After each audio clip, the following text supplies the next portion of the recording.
Hello there, and welcome to Pink Milk, your Star Wars podcast for us superfans. And those of us who are forced to listen to them. Today is someday, and someday we're speaking Star Wars positivity with Mr. Darth Choco. Choco. Are you ready, Thomas? I'm ready. It's that time to drink up. Drink up.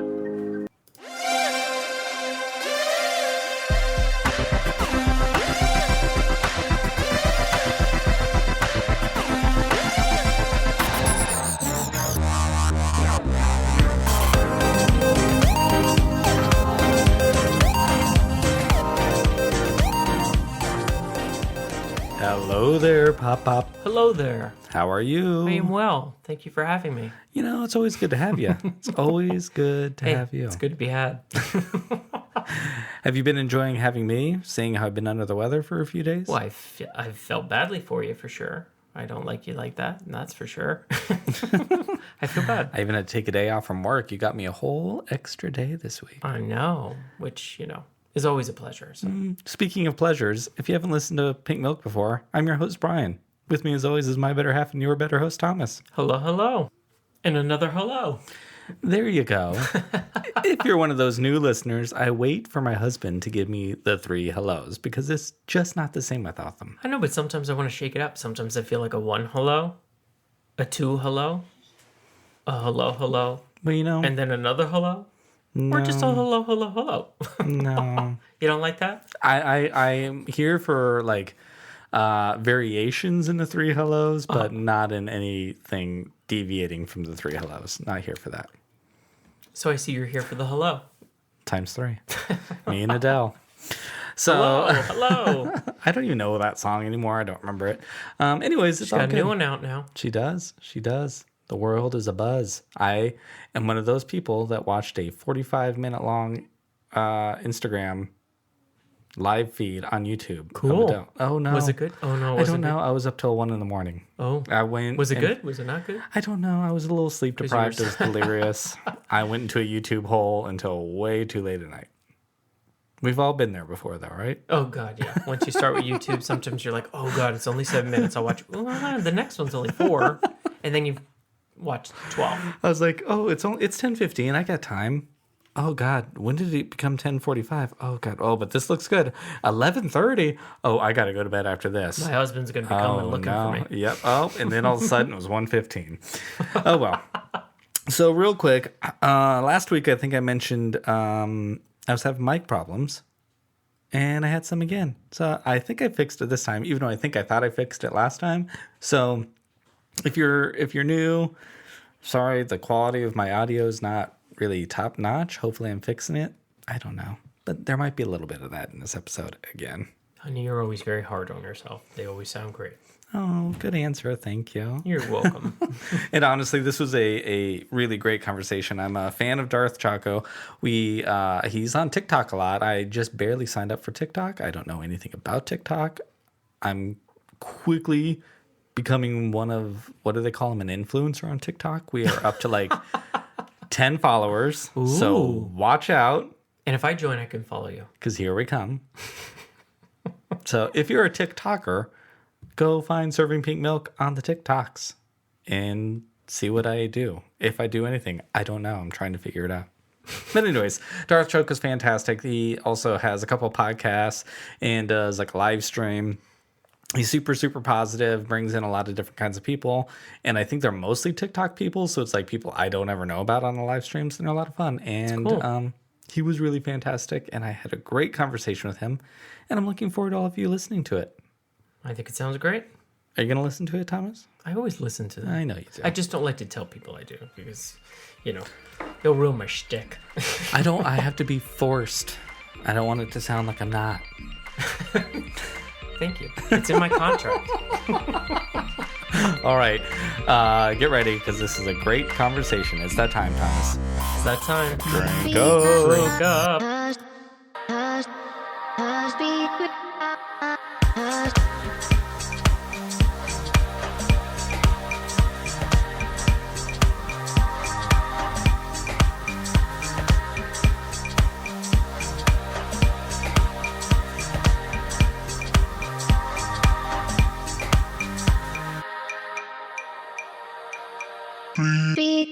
Well, hello there, everyone, and welcome, Darth Choco.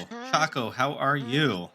I am doing fantastic. I love this podcast, and have always appreciated your content. So I'm happy to join. Happy to be here.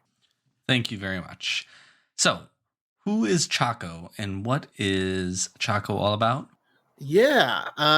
So I am Darth Choco.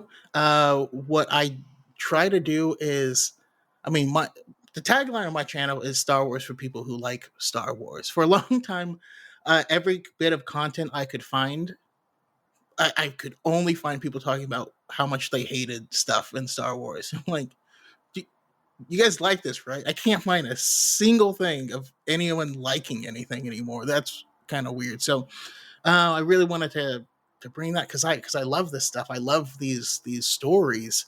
I used to work at a job where I had headphones in. There was a manual job, right? And I worked in also I had a horrible home situation, so I would just spend all my other time at the gym. Um, so I had headphones in like 14 hours a day, found Star Wars audiobooks, devoured everything, like ungodly amounts. uh, and I love talking about this stuff. And when I meet people, I'm like, oh, you would love this story. And I want to like give people that. And that's kind of, my whole thing. So my channels, it's Darth Choco on TikTok, Darth Choco on YouTube, um, Darth Choco 7 on Twitter. I can get a little spicier on Twitter than I do in most places. Darth Choco on Instagram, and I don't do much there. I don't understand the platform of Instagram at all. But I don't know. We'll see. We'll see. I'm working on it. Yeah, I've said this before. Like, I was not on social media a ton before I started the podcast. I wasn't on Twitter like at all, and I went and saw The Rise of Skywalker. I was completely overwhelmed by Rey Skywalker. I loved it. I still love it, and so I hop on Twitter to basically celebrate how much I loved Rey Skywalker. And let's just say I quickly realized that is a controversial take. And actually, maybe in general, Rey is still Rey herself is a controversial take. It's great. It's controversial that it happened. And you're like, no, it happened in the movie. No, it didn't. Like, no. We saw what we saw it happen. No, she's not.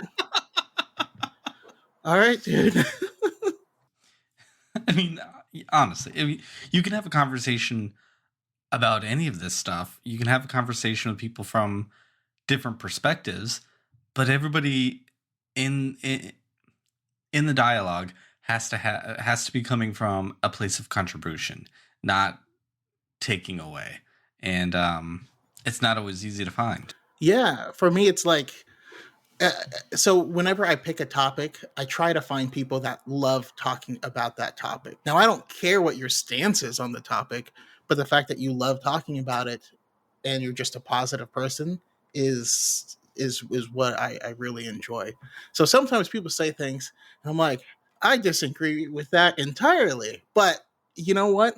That means something to you. I'm happy it does, Yeah, I think that is so fantastic and so great. Thank you for having that kind of attitude. So when did you start, and how did you start? Why did you start? All of the things of the startings.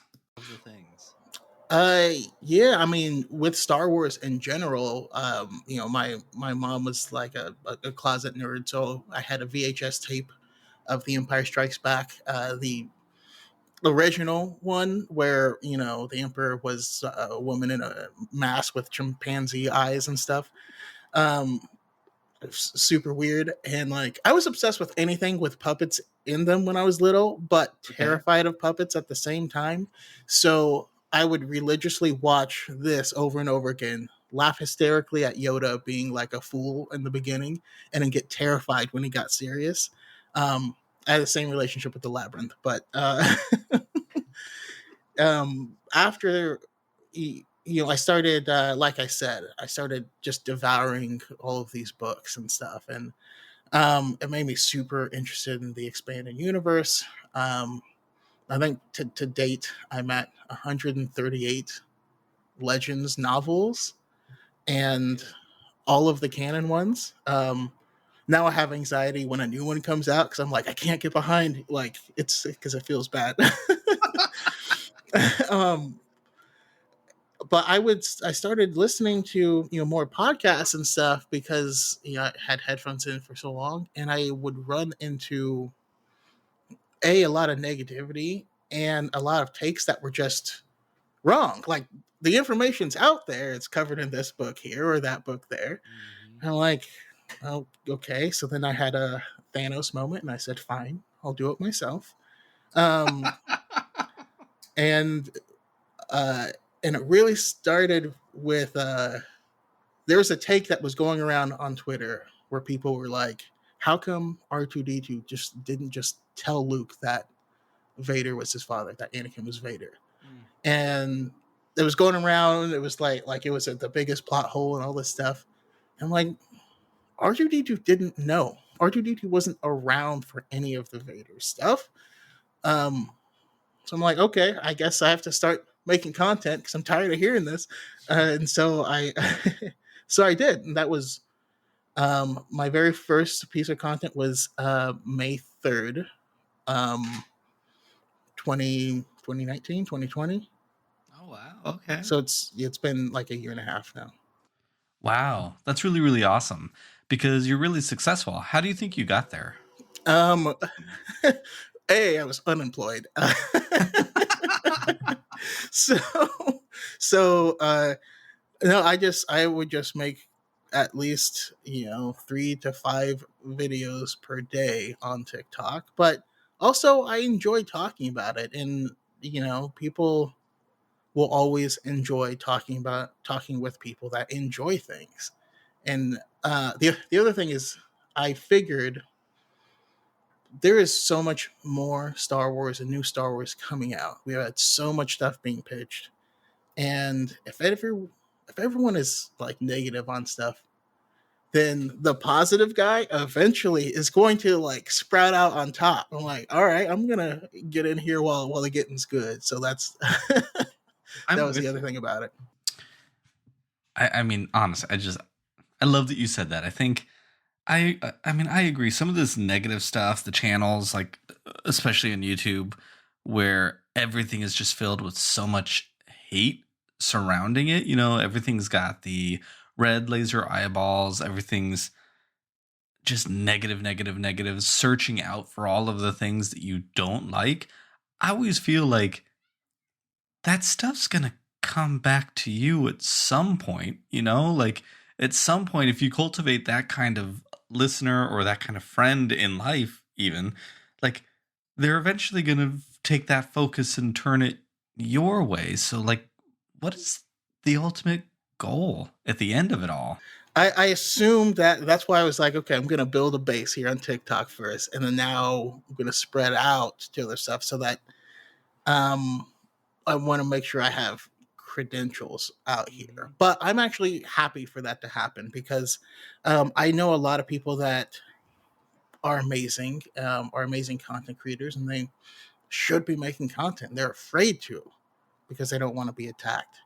And I'm like, I have a great sense of humor about myself, so I'll put the target on my back and I'll run out first. All right, I'll be the distraction, and you guys handle your business. But I also like to do that because like I said, I've read so much Star Wars and stuff like that the narrative that, oh, you like this, you must be new. Like, nah, buddy, that's not true. Yeah, but also, how awful is that? Like, if you're new, somehow then you're lesser than? Like, this is the Star Wars gatekeep stuff that just I'm not cool with. I don't understand it, and it's just awful. If you're brand new, man, that's so awesome. Tell me what it is about Star Wars that you love, because you're gonna have just a complete different perspective than I do. And I am all here for celebrating different kinds of perspectives. So with different perspectives, I'm curious to know who your favorite character is. And I like to ask this question because I do think sometimes you get an answer that a favorite character shapes who we are, the person who loves that character, into being who we want to become, or sometimes who we become changes who that favorite character is. I think it's a really great question. So who is your favorite character? Yeah, so my favorite character, and there's really no reason why, but it's um and my favorite character is Plo Koon. I love Plo Koon from the Clone Wars. He's the Keldor Jedi Master, and he radiates the energy that I want. You know what I mean? Where he's like, you see him, tender with Ahsoka, and he's the one that found her. You see him, respectful when it comes to the clones, but he's also like a badass, and like, I've always resonated with that type of thing because that's what. I guess I've never actually sat down and thought about it until just now, but um, no, that's what I try to emulate. He is. Wow, yeah, I've never thought about this. Like my favorite animal is an elephant, Okay. and it's for the same reasons, where the elephant is quite strong, and quite, like, sure, a tiger may be a big cat. It's not going to hurt the lion or the elephant, but the elephant's not going to go out of its way to like attack him. I just would rather do my thing, but be strong enough to stand my ground whenever it needs to be done. So interesting. I love that. And you are in good company here with Dave Filoni, and we stand Dave Filoni here. One of the things that I love about Plo Koon is, especially during the prequel era, is, he's so scary looking on the outside, but, on the inside, he's just really kind and soft spoken. He's got some real chill vibes going on. But then on the other side of that, you have people like Dooku, and even more so Palpatine, who at that point still just looked like a normal dude. He looked really soft and kind, I guess, maybe. But we all know what was going on there. So I love this idea that appearances can be deceiving, and who you can trust might not always be who you think they are. I don't know with the arms on that one thing, like. Oh, I'm here for the bubble arms, especially on the 2D Clone Wars. Like, when they're here. Like mountainous, and you're like, how do you even? Where do you store that garment? Like, I believe it. How about a favorite movie? So it's so my favorite Star Wars movie, and it goes back and forth between two, but The Last Jedi is my favorite. Love it. What about The Last Jedi? I love character work. You know what I mean? I love where you have the small moments between characters that really make you love and care for them and understand them and understand their journey. I don't care nearly as much for I enjoy the big action set pieces. Don't get me wrong, but like the Phantom Menace, I love the Darth Maul fight for what it is. Amazing fight. They don't know Darth Maul. Darth Maul doesn't know them. There's no, and yes, it's significant for the future, but there's no story that's interconnected in that fight.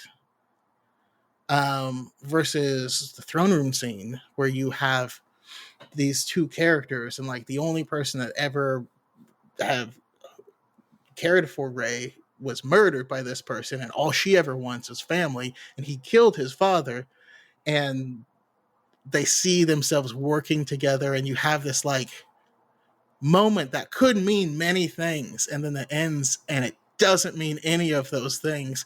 Like, that's a beautiful moment, and you care about them because of those small moments, you know?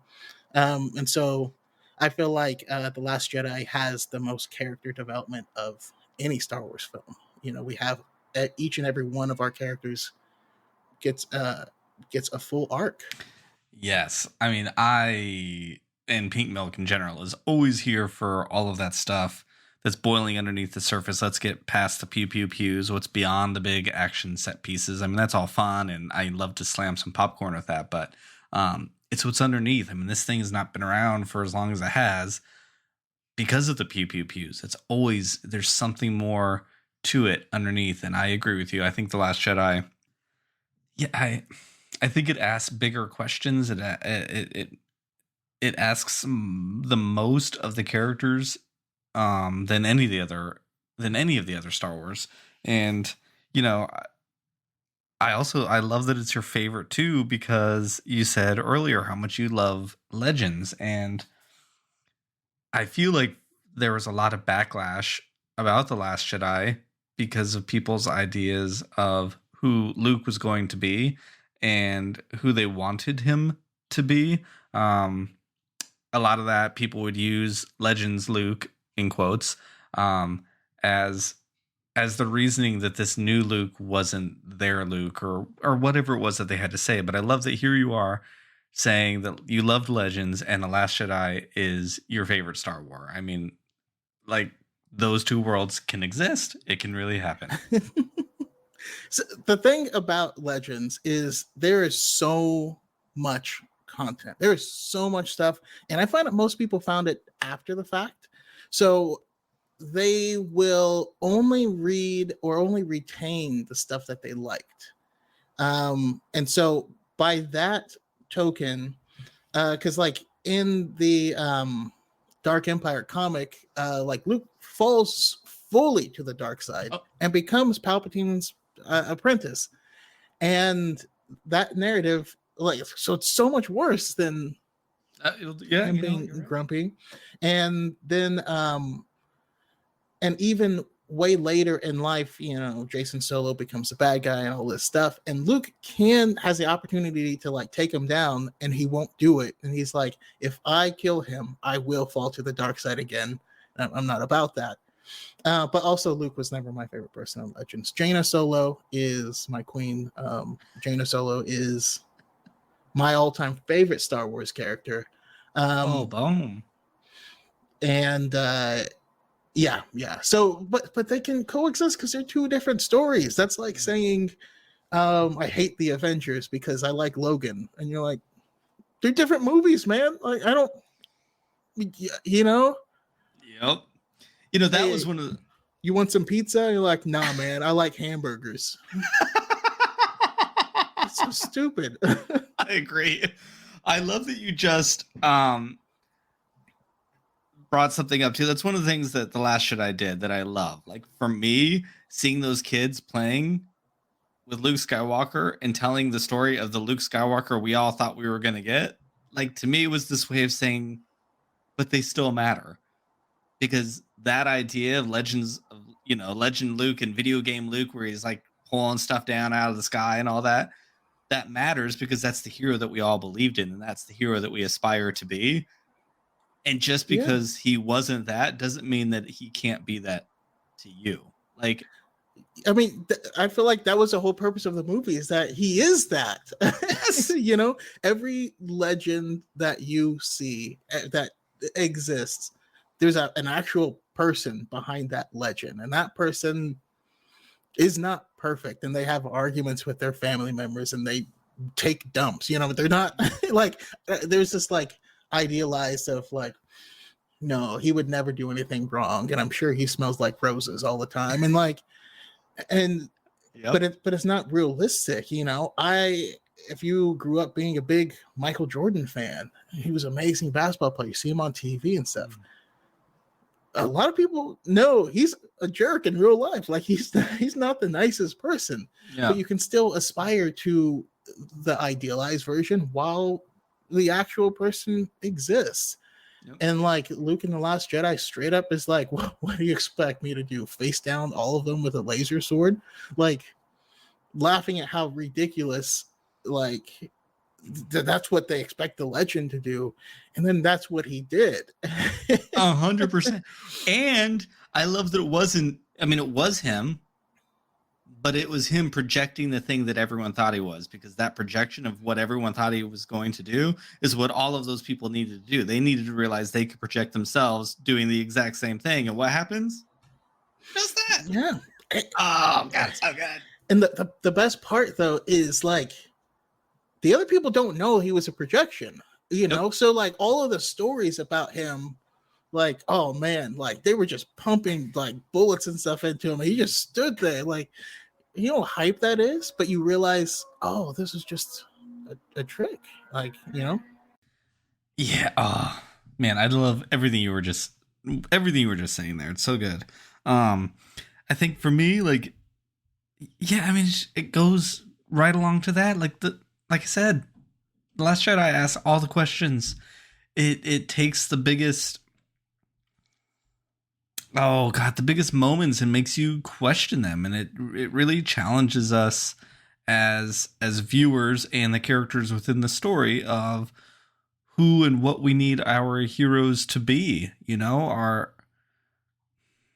I guess what's the most important thing? Is it the heroes are what we think they are, or are the heroes who we want them to be? Like, what is the hero? Is it actual? Is it factual? It doesn't matter. You know, it's what comes first? What is the thing that moves everyone forward? What is it that gets us to achieve where we need to go, you know? And I think it does a really beautiful job of leading that towards moving our heroes into what an entire galaxy can believe them to be. You know, I think it inflates them beyond what we would ever be able to have a hero here for. I mean, these heroes have got to reach an entire galaxy, and I think I love that it does it, and I think The Last Jedi does a great job with it. Yeah, there's when I saw it in theaters, I looked over to my buddy and I was like, oh man, people are gonna love this. Oh no. Because I mean, my socks were just blown away. But yeah, just like you said, the things that it asks of them, like we get. You know, I love Luke Skywalker as a character, but he doesn't get a whole ton of development, you know. Mm-hmm. And when he a lot of his development, we see the catalyst for the development in the film, but we don't see the development on film. The next movie, he comes back, like Return of the Jedi, he comes back, he's a straight up different person. And we're like, you know, and it's cool. It's like, did he turn dark? Is he, you know, he's very, very calm. And like, but we got to see the catalyst of him finding out that his father, and I'm sorry for people who always quote this. No, losing his hand was not a difficult part of him. He literally had another hand 5 minutes later. people I get like, oh, but he lost a hand, and you're like, in this universe that might mean something, but there I'm not sure if having prosthetics is the exact. It's not. I don't think I'm with you. I don't think it's really a 1-to-1 comparison. He was pretty quiet when he lost his hand. He gave us an ow, but he was in physical turmoil when he found out Vader was his father. Like, that was the thing, you know. But I digress. Having Rey, the only thing she wants is family, right? She's sitting, you know, at Jakku, marking the days until her family comes back, and she gets told by Maz Kanata that the belonging you seek is in front of you, not behind. And she finally gets a chance to look and see what it is behind her. and it's nothing.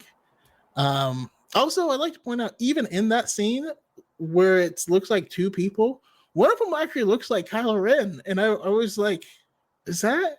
So I love that little like nugget of foreshadowing.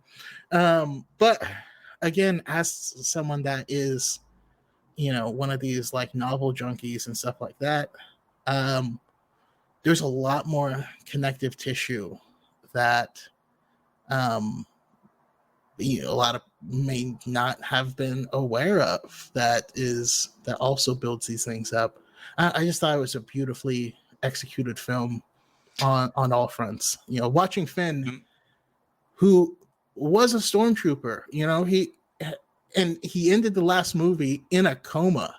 Like, he didn't have an arc. He didn't know if Rey ever made it. Like, when he wakes up on a ship, he doesn't know if Rey's alive or dead at this moment in time. But watching him, like, I just got out of fighting war. Don't make me just jump straight into the other side. And like, I feel that makes sense to me. And then understanding, like, no, you fought for that side because you were made to. You fight for this side because you want to, and because you want to protect people.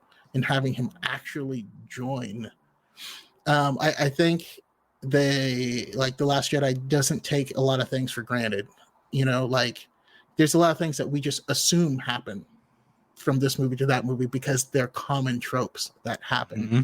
And this says, no, we're going to tell you actual stories. And then again, I feel like I'm talking too much, but no, not at all. I am here for all of this. Keep going. One thing I think that the sequel trilogy does well is, and the original trilogy does it, but as a bait and switch, because classic stories were always told as there is a hero, a villain, and a victim, right? Mm-hmm. And it's very black and white. The villain is wearing all black and the hero's wearing all white, and then they save the damsel in distress. And those were all the serials and stuff like that used to happen. And I truly believe that the reason that Star Wars has stood the test of time is because that was the original promise of the original trilogy. But in the end, that's not what we got. We ended up in the modern model that we see, where there is the challenger, and then there's the challenger, the coach, and the champion. So rather, because often the villain in this story is a victim in another story, and so this goes to show you that the challenger, the conflict bringer, it's not necessarily evil, and the champion is not always a hero, and they're not always, they have to overcome something, but it could be something within, could be something without, and there's a lot of possibilities. And rather than focusing on them always saving a damsel in distress, usually they have a coach, someone that shows them the way, and then that's where they go. And I think that's what modern, and I think directly about Disney, because Disney, the hero, villain, victim was everything, and then it switched to this model with like Mulan and Frozen and stuff like that. It's so funny. I remember leaving. You left The Last Jedi thinking everyone was going to love it. I remember thinking, ooh, I don't know. I hope. But not for any of that, because I felt like it was such a true reflection of the prequels. And I felt like the Force Awakens, in a lot of ways, visually pretended like the prequels didn't exist. Mm-hmm. And then, good or bad, I'm not putting judgment on that, but like, and then The Last Jedi comes in, and I think it looks like a prequels movie. It feels like a prequels movie. And I was like, oh, thank God, because like, I love the prequels. It's probably my favorite trilogy. And so selfishly, I was like, oh, this is great, but I'm really nervous. And after that initial thing, which clearly no one ever really talks about that, but then I was like, that movie felt so big. I don't think Star Wars is, and the first time you see a Star Wars, do any of us really remember anything that happened? It's just this feeling. It's always been there. And then at some point it awakens at the second one, but I'm like, I don't remember any details. I just remember walking away going, that felt so big. And then I saw it the second time and I was like, I don't think this movie's like as big as I thought it was. And then I saw it the third time, like, oh no, it's because it takes you on this huge emotional journey in a way in which Star Wars has never taken, ever. And that's what's so big about it, is the questions that it asks you are so big. And it is single-handedly my favorite thing that Star Wars has done. Because that, like, I get all of that personally from the original trilogy. I get that. Like, the tree cave scene in Empire Strikes Back just like reflects like my own personal story like a lot. And so I feel like I bring so much of myself to that. And same with Rey and her experience of, and I like you brought up the one looks like Kylo Ren, the two shadows. Like, I love that, like, they're off enough that it's another thing. It's like another helmet. The viewers putting who they want it to be. We're projecting on those things. And that's why it's such a different thing for every single person. And Star Wars can mean so many different things to so many people. When I think about all of those Reys, those are all the opportunities of what Star Wars can mean and what these heroes can mean and what these people can mean to whoever's viewing it. Yeah. I think it's really powerful. I love it. That's my favorite thing of the sequel trilogy in general, is how meta it is. And it knows it exists alongside what came before and plays into it and has that conversation that I think a lot of us who grew up with it have had to have. And I think it does it in a really fun and interesting way. So I'm here for it. Do you have a favorite saga? Do you have a favorite trilogy? My favorite trilogy, it's funny because whenever I do like a full rankings, just by looking at my rankings, you would think the original trilogy would be my favorite, but it's not. It's and you would think the prequels would be my least favorite, but it is. Love it. But of course, that's probably due to a lot of like memory bias of growing up in that era. One thing we always do is when we take in information, we usually forget where we got it. So like I watch it with all of this extra information that's not in the movies. It's not in the movies at all, anywhere. I had recently another creator was like, what's weird about the Phantom Menace? There's literally no protagonist and there's no antagonist. And I was like, damn it, man. Like, you didn't have to say that.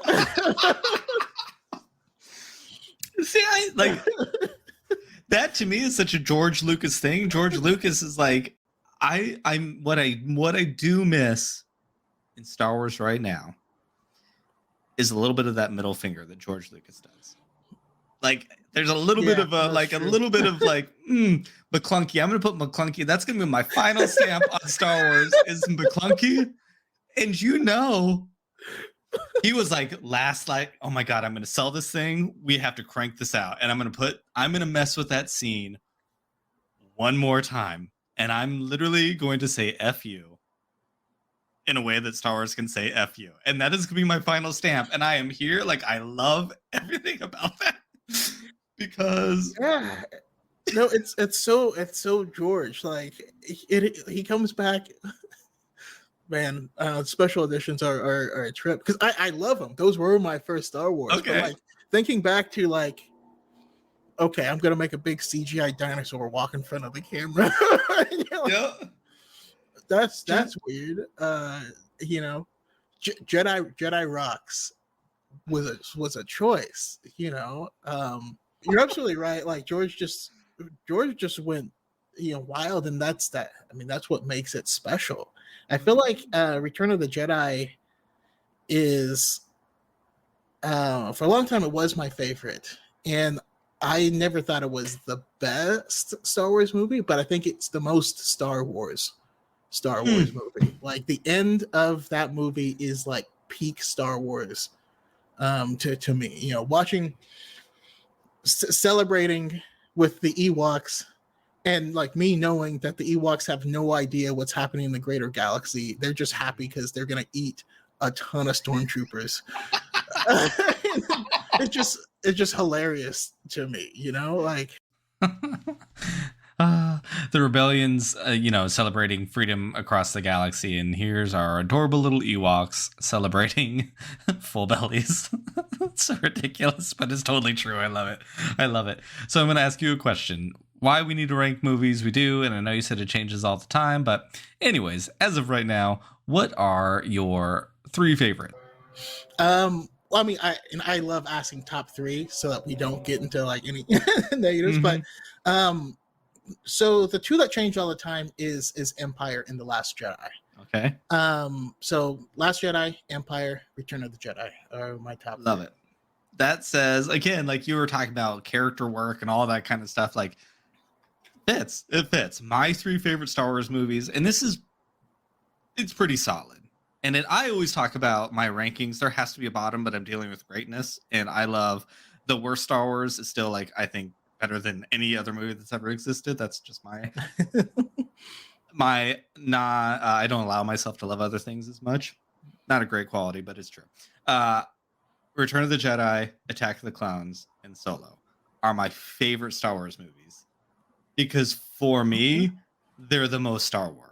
Like, I think if you need to, what is Star Wars? Just play Return of the Jedi, because I really do feel like it hits every single, if there is a checkbox for what Star Wars needs to do, it does all of them. And I feel like Attack of the Clones checks those same boxes. And No, then you're Solo, dead right. And Solo does too. Like Solo, do I know Solo isn't the greatest film in the world? Was Solo clearly set up to have more stories told? And now how we're going to get them, I don't know. I'm all here for the Bounty Hunter comics, but like, I know Solo doesn't work anymore as a standalone movie, and it's a shame because it's really, really great. But I still love it as a Star Wars movie because it just checks every one of those boxes. That wild adventure. It's got. You always have to have something that just doesn't make any sense. Yes. But like that's a requirement. I mean, Return of the Jedi.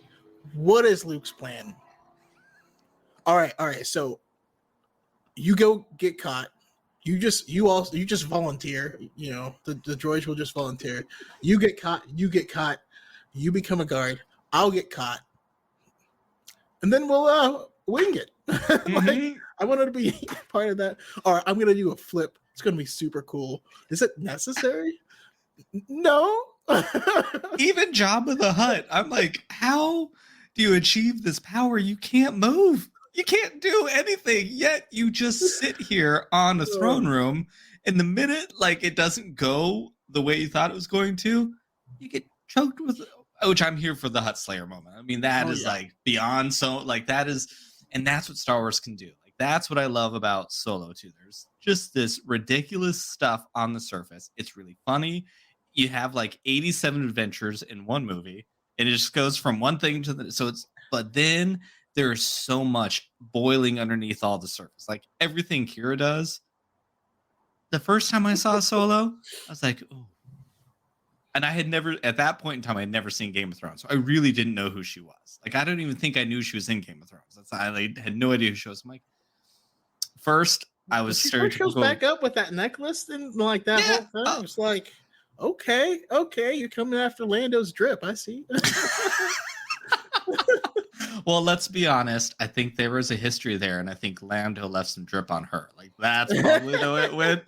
And I don't mean the way it could have just come across, because that's also bad. But he taught her some style. Though I was very stereotypical gay dude, and I couldn't get past the bangs for a really long time. And I know that's so trivial and really dumb.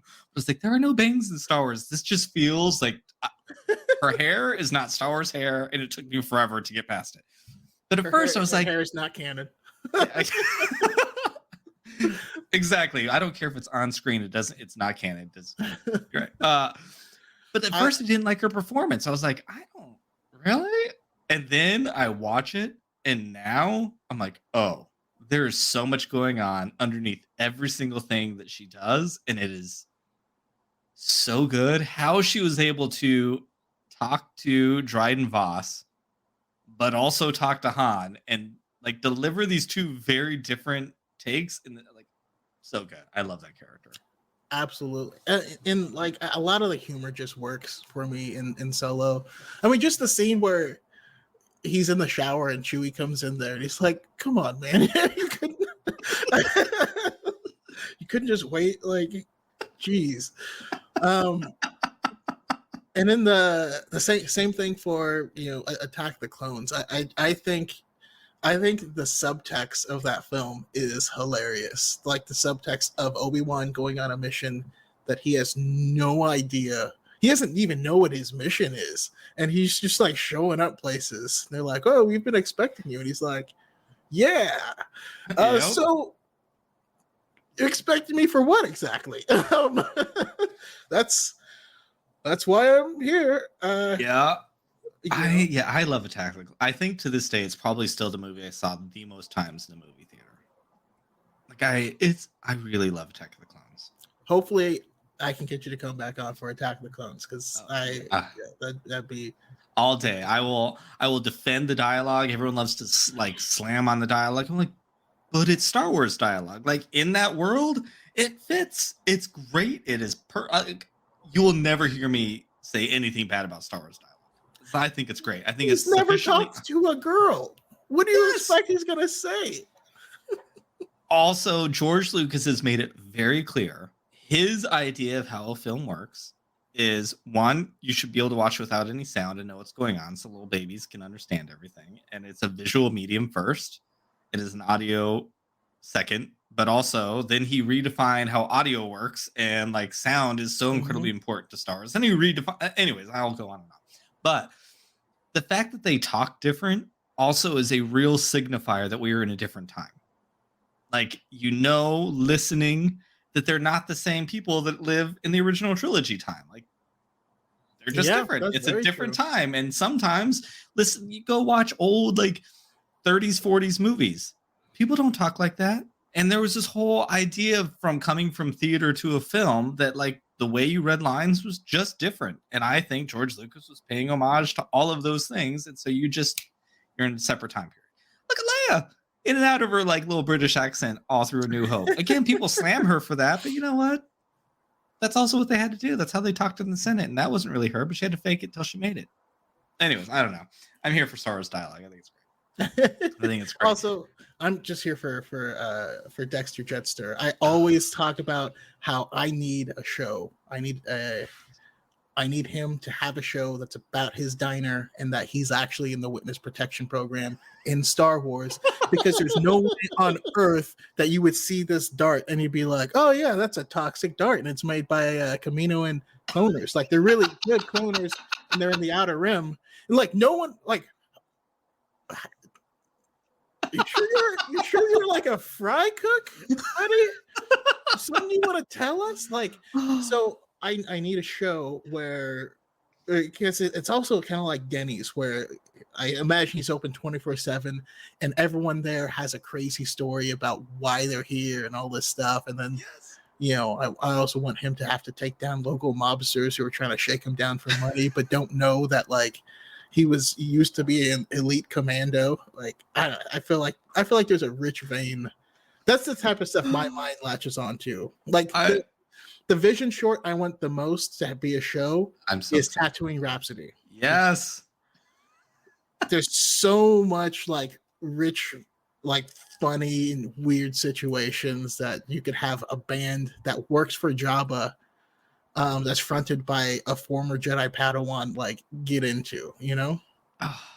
And a Jedi Padawan that saw the price of war and what it did, and then uses his lightsaber, how a lightsaber should have always been used for, and for defense and to unify things, not as a thing to cut things down. The dude turns into a microphone. It's the greatest thing. You gave me that elevator pitch for what do you want to do with this, and I would have said this is the dumbest thing I've ever heard. And no. And it's legit one of my favorite ones. I agree. Like, again, it's so Star Wars. Because on the surface, it's just a whole lot of fun, and underneath, you start digging into certain things, and you bring and it's just radiates so much joy out of that episode. There's so much love just pouring out of the screen. And Bib Fortuna is not terrifying in that in that short. He used to scare the crap out of me as a kid. He was disgusting. I just tweeted out, didn't get the answer I was hoping for, but I don't understand why Bib Fortuna has little neck testicles and nobody else sees them. You never see them again anywhere, but they are really gross and really creepy. You never see them again. No. So what is it? What is yeah, I don't know. So what is it about Star Wars do you think that keeps you coming back? It's just the stories. It's this great universe, but the thing that keeps me back is just how big the universe has the potential to be. The fact that you can look at that random character there and know that that person has a full life and has stuff going on. It's one reason I love the From a Certain Point of View books. Like you get to like spend a day in the life of someone that is in Figure and Dance that's in the modal nodes and like performing and stuff like that. You get to spend a day with them, the Star Wars author Daniel Jose Older wrote a short story in that about the stormtrooper who got mind tricked and then like ends up like running off naked into the desert like to start his own like I don't know spiritual thing. And it's so weird, but it's so amazing. And there's so much potential to the story. So it's for me, it's the broadness. I actually prefer the books and things to the films because of that, because we get to spend more time with those characters and specifically inside of their mind. Representation is something we talk a lot about on this podcast. And one thing that I appreciate that you do is you reach out to a lot of different kinds of people and have them share their Star Wars stories and all that. So what does representation mean to you in Star Wars in general? Yeah. What is it for you? So like my journey with it and for anyone just listening, I'm black. But I grew up in an area that was not only all white, but there was quite a few like white supremacist groups and stuff like that. So I've had lots and lots of run-ins and things, which also harkens back to my Plo Koon stuff, because I always had to be able to defend myself, but didn't want to have to, but these things have always been an outlet, these fantasy stories and cartoons, and like there's certain people you just identify with. I watch Dragon Ball Z and like Piccolo is the black guy. I don't know. We all know this. Why is he? I don't know. we just all agree. But I would play Star Wars with my friends at school, and I'd be like, okay, this time I'm Luke Skywalker. And they're like, sorry, you can't be Luke Skywalker, but you could be Lando or you could be Chewbacca. I was like, that's messed up, man. But getting to see how these things are modern mythologies, and they frame how young people especially view and interact with the world around them. I honestly think that this genre and comic books and stuff are the most important genre because it shapes the next generation's perception of the world. I know people who have had their issues with religion, and their morality is actually coming from these places, which is fascinating and awesome. But that's a big responsibility. And the more I talk to people, the more I find people who've had similar circumstances or situations, and all of them are viewing these things from a different lens. And it's just amazing to hear. It was originally amazing to find out that, oh, this wasn't a unique experience to me. That's kind of cool to know. But then there are other people who have other circumstances and they love this thing too. And I'm like, why do you love it? What part of it resonated with you? And they're just amazing conversations to have. And then you find out the breadth of people that are involved, you know. And there's this idea that like media is now pandering to certain people.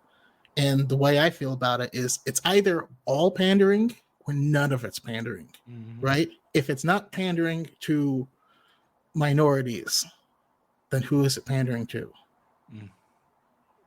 That's a powerful statement right there.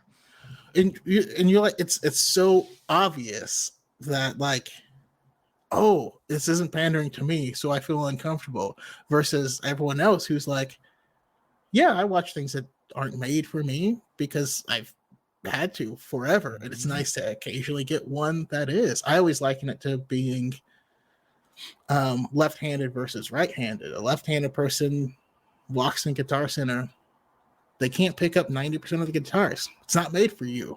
You can learn how to play it. It'll be uncomfortable, but you can learn how to do it. You know, they can't pick up a regular notebook and write in it normally, or they have to get special pens or whatever.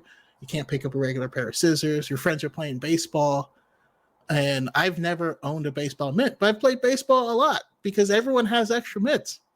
Yep. Never seen a left-handed mitt. You know what I mean? Like,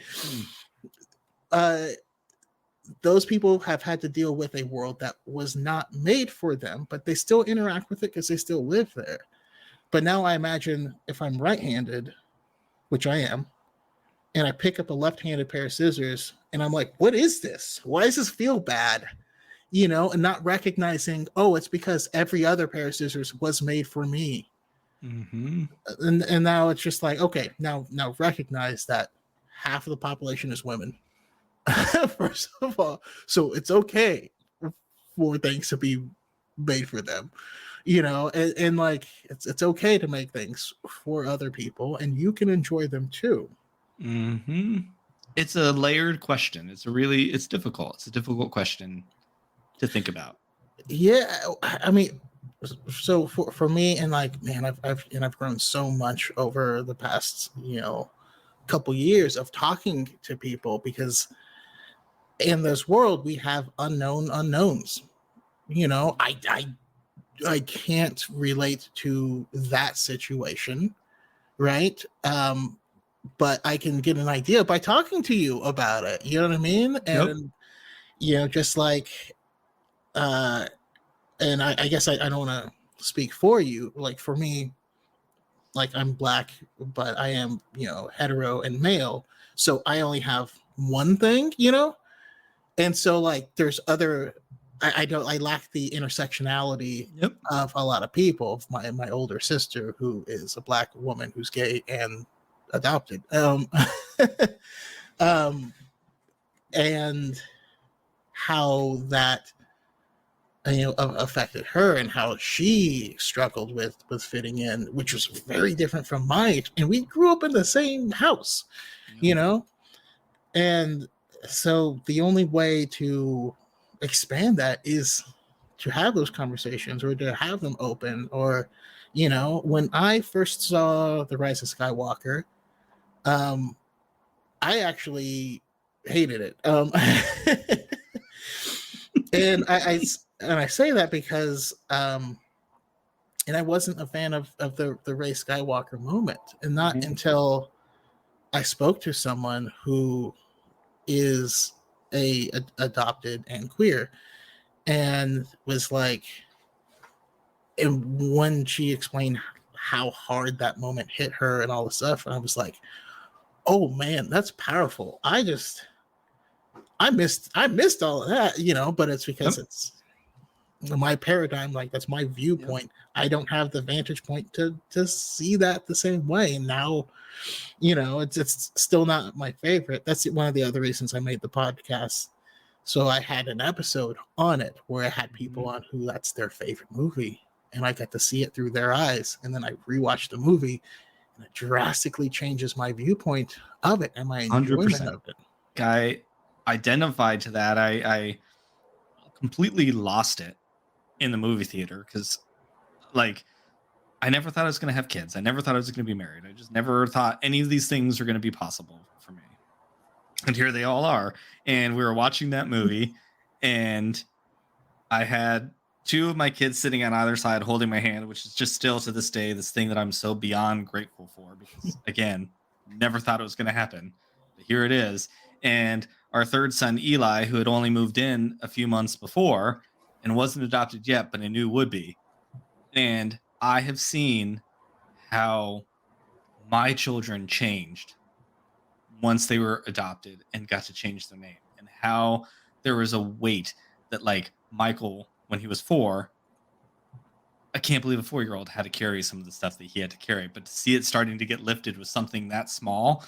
And even me, like the fact that I was able to change my name to my husband's name, again, I never thought I was going to be able to do that. And it just hit on so many levels of just like, wow. Like, it's really, and that was so funny. We were talking about that when I hopped on Twitter. I was celebrating all these things, and you know what? You could be a Ray nobody, just like Emma, and still be. I'm really happy that you feel that way, and that's amazing that you get that.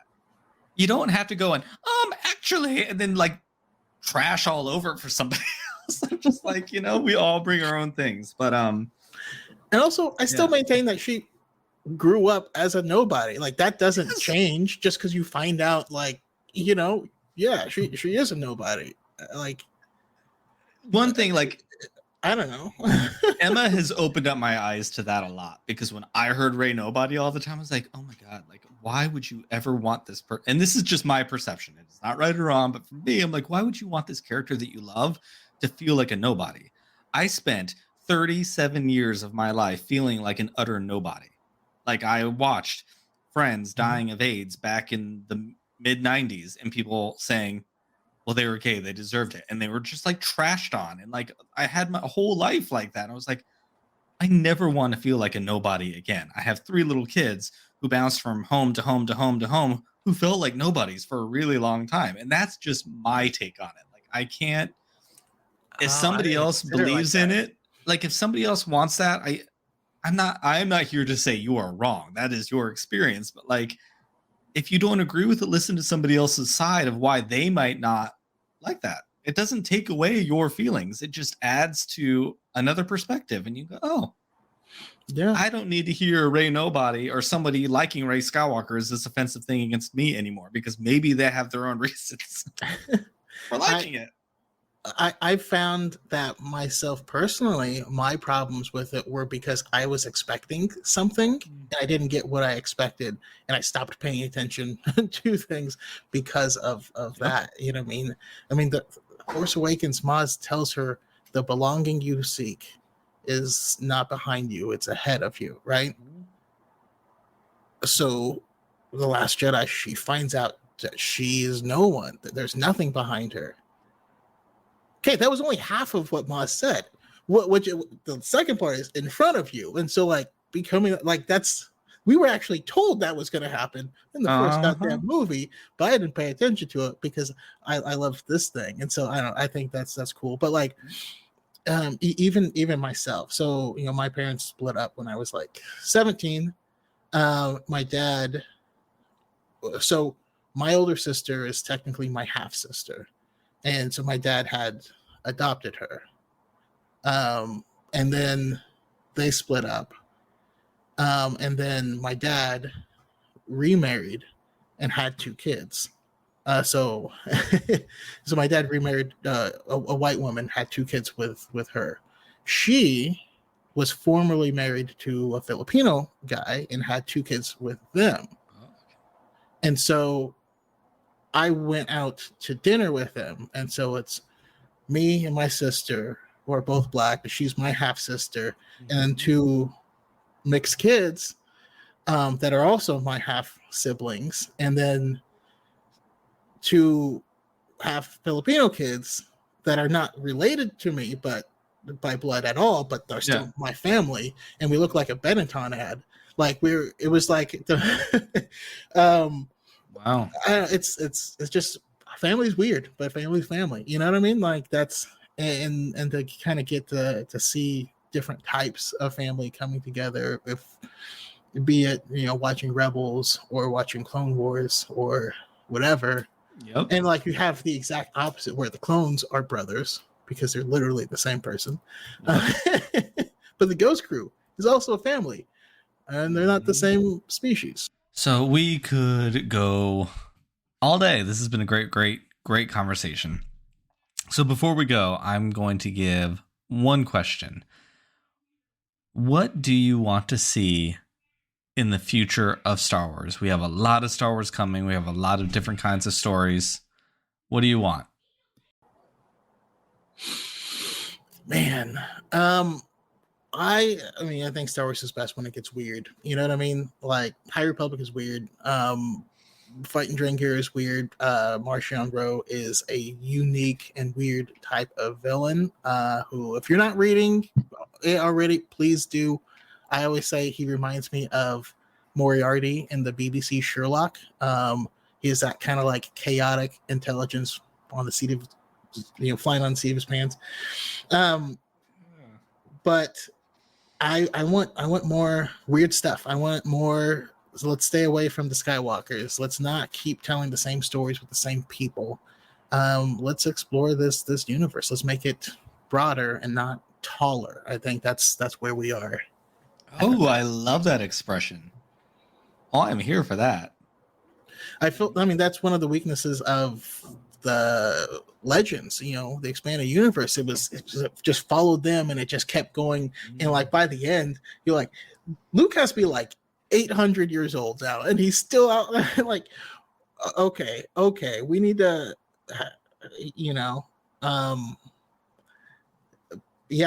just make it broader. I just wrote that down because that's really great. I'm going to put it right here. It's really, really fantastic. And yes, I'm here for the weird. Let's get more Borgullets, please. I don't know about that one. All right, my friend. Where can people find you? Once again, you can find me on TikTok right now. That's my largest platform. Darth Choco on TikTok. You can find me on YouTube at also Darth Choco, and I'm going to be making a lot more content, trying to build that up quite a bit. I have a podcast called the High Ground Podcast that I do every Wednesdays. It's moving to 5:30 p.m. So it is live, but the recordings stay up, and it's also available on other platforms. And there is another podcast on a good friend of mine, Element 7's channel. It's called Dyad in the Force, and we do that weekly as well, typically Saturdays at 5 p.m. It's also live. We hang out with the chat and just have a good time. Today it's going to be at 2 p.m. Thank you again. This has just been such a really great conversation. All of the links to everything you do is going to be down below. So if you're listening to this, just click down there. And thank you for your energy. Thank you for all that you put out there. And thank you for just being like another tremendously positive Star Wars fan that's putting more good out there into the world. That's how they win. They make you think that you're alone, but there's more of us. And our eyes are watering. We're back. Oh, that was a really great conversation. So thank you, Choco. Thank you for your time. I had a great time. I hope to do it again. It was really, really great. Let's see. What do we haven't been doing trivia. We haven't been doing anything. You haven't been on in like a month. Well, maybe it hasn't been a month. Feels like a month though. Well, my contract says I get X amount of days off. And work has filled them up. And we have a few other guests lined up, so you're still not going to be around for another few weeks. And then I'm always here in the beginning, and I'm here in the end. And truth be told, I'm usually there in the middle too. But I'm just not on microphone. So no, somebody's been very busy making that money. The real estate business is busy. Those kids are busy. And there's something. Oh, there's something. No. It's all good things. So. Thank you very much for listening, everyone. I hope you had a great time with that. If you have not listened to any of Choco's live streams, please do that. Don't forget, we are on TikTok now. We have a TikTok name. I don't know if I can say we're on TikTok now, but we're on TikTok by name. So go find us there. It'd be great. And let us know how we get there. Yeah, let us know what to do, because I don't know. And also, don't forget to leave a review, because I know you had a wonderful time listening to this. And if you haven't done it yet, because I know a lot more of you listen than a lot more of you leave reviews, even though we are climbing up in the reviews, and I appreciate it. Thank you. But we would have a lot of reviews if all of you listening right now left a review. Maybe I'll leave a review. It would help us get more. And I would like more before the Book of Boba Fett comes out, because Lord knows the Star Wars gods are going to be shining down upon us with some Boba Fett and some very gay, iconic stand Fennec Shand. I'm so excited. So, anyways, until next week when we have another guest, you'll hear Tom at the beginning and the end, as you said, because that's what his contract dictates. I want to read this contract. Where is this contract? Oh, it's that little round ring around my finger. It's in the tungsten, Tom. Your contract is in the tungsten. The tungsten. It's a good deal. Don't forget to follow us on Twitter and Instagram at Serving Pink Milk. Don't visit the website anymore because it's going away. But also follow us on YouTube and show up for our live streams on After Dark. Friday nights, 10:30, 7:30 Central. For now. Are you ready, Thomas? I'm ready. It's that time. That time. Drink up. Drink up.